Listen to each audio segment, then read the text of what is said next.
안녕하세요. 성령님은 인격이신가? 아마 많은 분들이 한 번쯤은 궁금해 하셨을 법한 질문인데요. 이게 사실 기독교 신앙에서 정말 중요한 문제거든요. 오늘 저랑 같이 이 주제를 한번 깊이 파고들어 보시죠. 이게 그냥 신학자들이나 하는 그런 딱딱한 질문이 아니에요.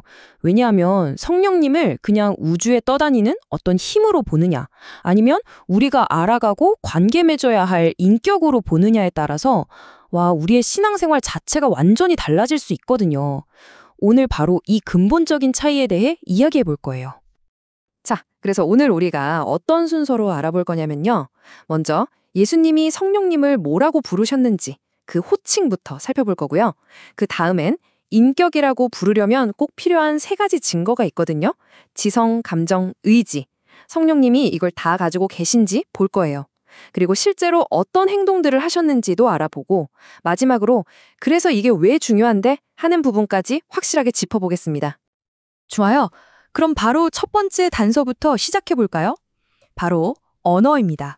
특히 예수님이 성령님에 대해 말씀하실 때 어떤 대명사를 쓰셨는지를 보면요. 이게 아주 결정적인 힌트가 됩니다. 자, 이 구절 한번 보세요. 요한복음 14장 17절인데요. 예수님이 성령님을 가리킬 때 뭐라고 하시죠? 그라고 하십니다. 그. 그것이나 어떤 힘을 말하는 중성적인 단어가 아니라는 거죠. 너희는 그를 안다. 그는 너희와 함께 계신다. 이건 명백히 인격적인 존재를 대할 때 쓰는 말이잖아요.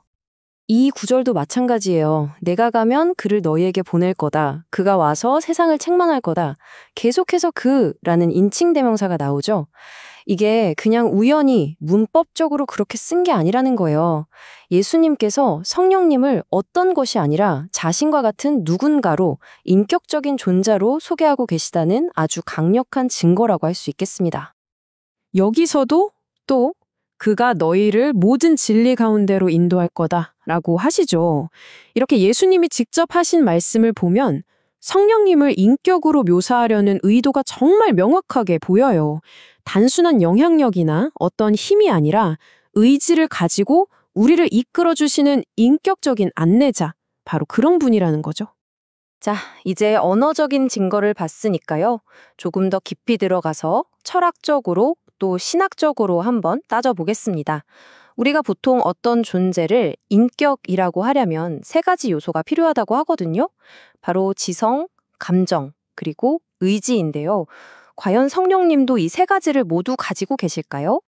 네, 다시 한번 정리해보면 인격이라는 건 생각할 줄 아는 지성, 느낄 줄 아는 감정, 그리고 스스로 결정할 수 있는 의지, 이 세 가지를 가진 존재를 말해요. 그럼 지금부터 이 세 가지 기준을 돋보기처럼 사용해서 성경 구절들을 하나하나 뜯어보겠습니다. 첫 번째 증거, 바로 지성입니다. 생각하는 힘이죠.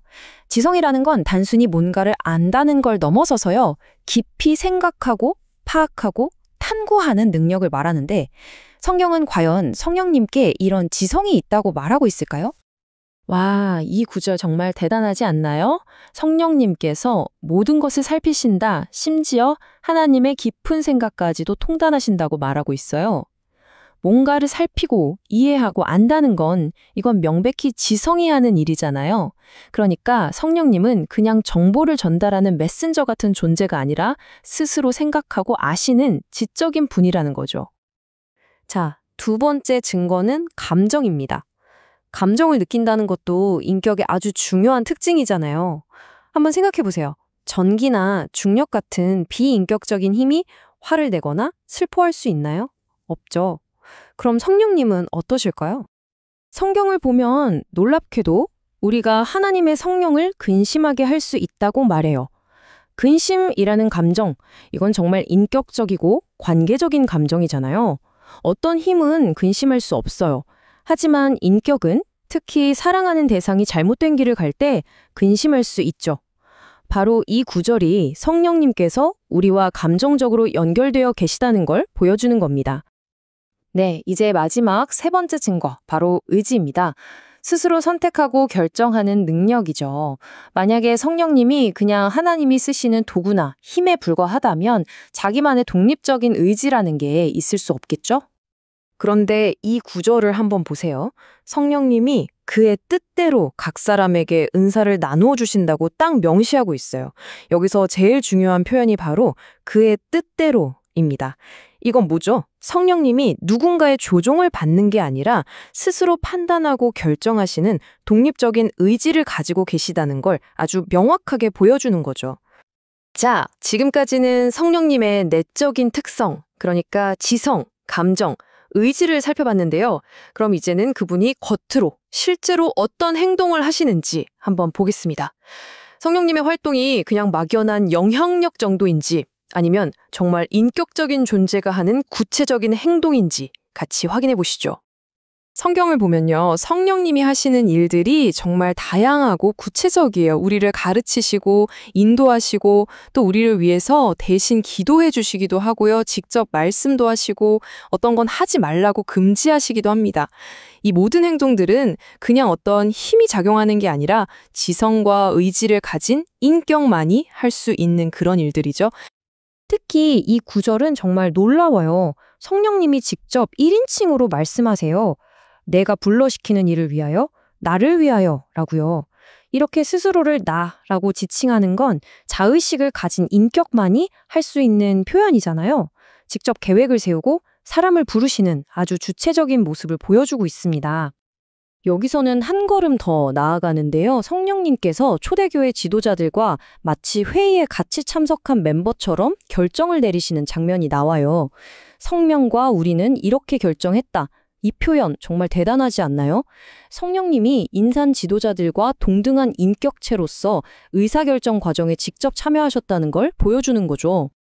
자, 지금까지 우리는 예수님의 증언, 그리고 인격의 세 가지 조건, 또 성령님의 구체적인 행동까지 여러 증거들을 살펴봤습니다. 그럼 이런 질문이 생기죠. 그래서 이게 뭐 그렇게 중요한가요? 이게 그냥 머리로만 아는 신학 지식에서 그치는 게 아니라요. 우리의 신앙생활 전체를 뒤바꿀 수 있는 정말 중요한 문제입니다. 이 표를 보시면 그 차이가 확 느껴지실 거예요. 만약 성령님을 힘으로만 생각하면 우리는 어떻게든 그 힘을 더 많이 얻어서 내 마음대로 사용하고 통제하려고 하겠죠.